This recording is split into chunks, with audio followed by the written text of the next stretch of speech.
So welcome back, guys. This video is titled Why Porn is Killing Men. Why it is stamping out our masculinity. And I think to understand this message, we first have to look at what it means to be a man. Why is it that so many husbands are divorcing their wives, or wives divorcing their husbands? The rate is higher than ever. What happened to that loving father figure, that king energy that brings order and fertility and blessing upon the family, upon his community? And I believe if we look at the energy within a man, we find that of all things, he is a sexual being. He has desire, but not only desire to penetrate a woman, but to penetrate the world in a literal sense of going out, reaching, creating, building, accomplishing, discovery, and finding purpose. And so the sexuality is actually something that you feel when you get up in the morning. You wake up with a hard-on, an erection. You're ready for the day to get up, to move.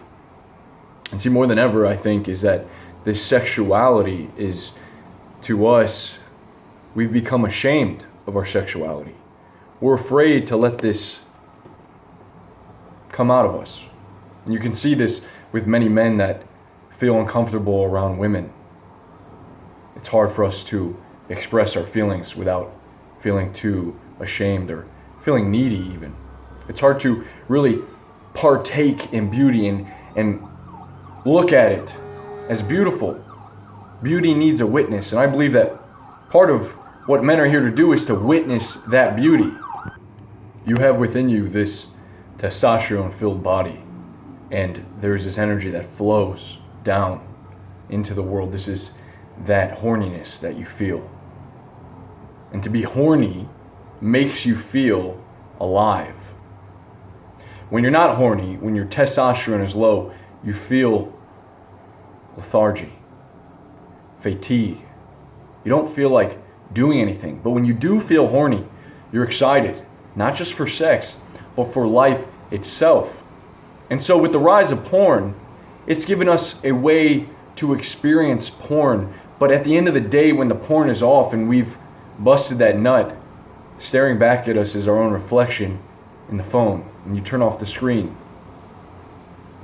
We're left alone, unsocial. But this feeling of horniness, guys, is something that makes you come alive and appreciate life. And so when you're not feeling that way, you become gentled in a sense. You're less of a man. You're more malleable. You're more easily controlled. You're less likely to take risk.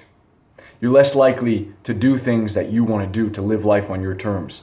And it is by taking that away through the constant use of pornography. But there's much more. Let's put estrogen in the food, decrease testosterone. Let's take all these drugs, medication that kill the libido. Let's make men ashamed of expressing themselves. And I'm not saying you have to balance this out. You understand? There's an energy that comes through your words, through your storytelling, through your laughter, through your respect. But there's also this energy, this mystique, as Zanperion calls it. This mystique, the dark forest that we all have inside of us, that is our gift as men to give to the world, to witness beauty, to bathe in beauty. I love women, man. I love the feminine, and the feminine loves the masculine. And there has to be an equal counterpart to the feminine. There has to be the polarity between the two. If you've ever seen a feminine woman, you know that her laugh just will invigorate you.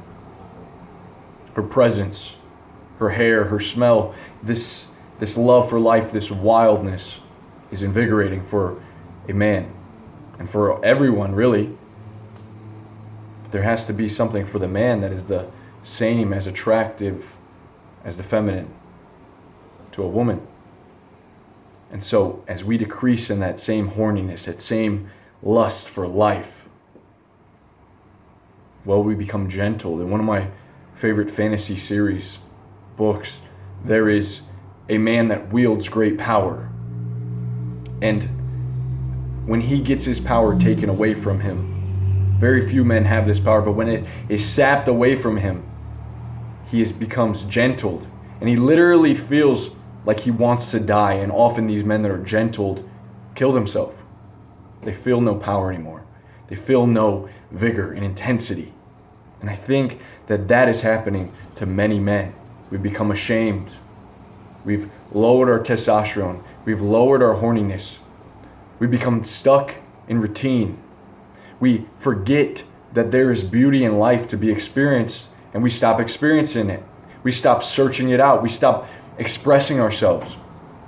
And then you give a man distraction, the ability to no longer focus on what is in front of him, the beautiful things in front of him, whether that be a woman or a piece of art or literature, something that he can sink his hands into and create. To focus, the ability to focus is being taken away from us because of social media, the constant bombardment of images, and being told how you should live, being told what is beautiful.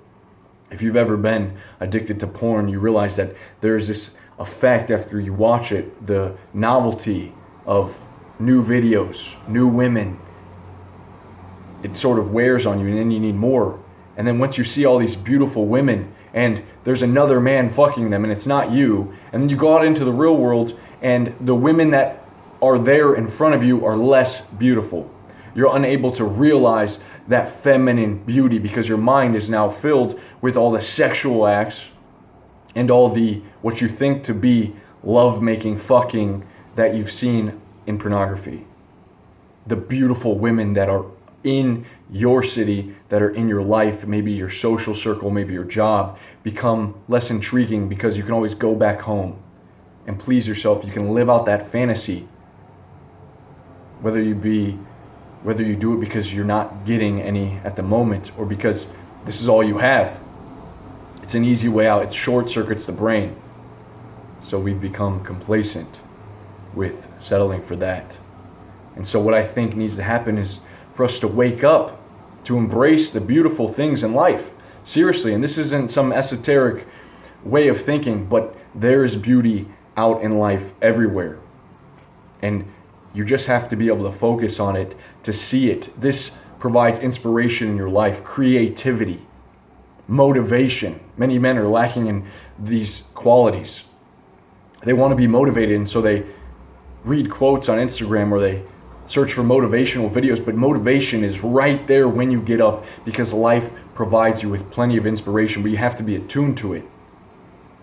You can't be in a routine where you dread going to work, where you hate your wife, where she's a burden on your life, where your girlfriend is nagging you. It's because we've ceased to become men, to be leaders, to be loving, to be fathers, to embrace that king energy. And so as men, we should embrace that sexuality. And when we enter a room, we should carry that sexuality with us. We don't have to be ashamed. You can stand tall. You can tell a girl that you want to hang out. You can embrace how you feel and not feel scared of that. There's this concept in Christianity. It's via negativia. And what it means is that you can find out what God is by subtracting everything, by removing everything that He isn't. And so I think that if we want to discover how to move the world forward, how to progress, and ultimately progress as men, we have to do the same. We have to realize not just what's going to bring us forward, but what's holding us back as men. And I think that it's all the things that keep us from realizing the true beauty in life, the true desire and motivation to get up, to leave impact, to create, to make our community better, to change the world. So I ask that you guys will join me. Embrace that masculinity. I'll see you guys soon. Peace.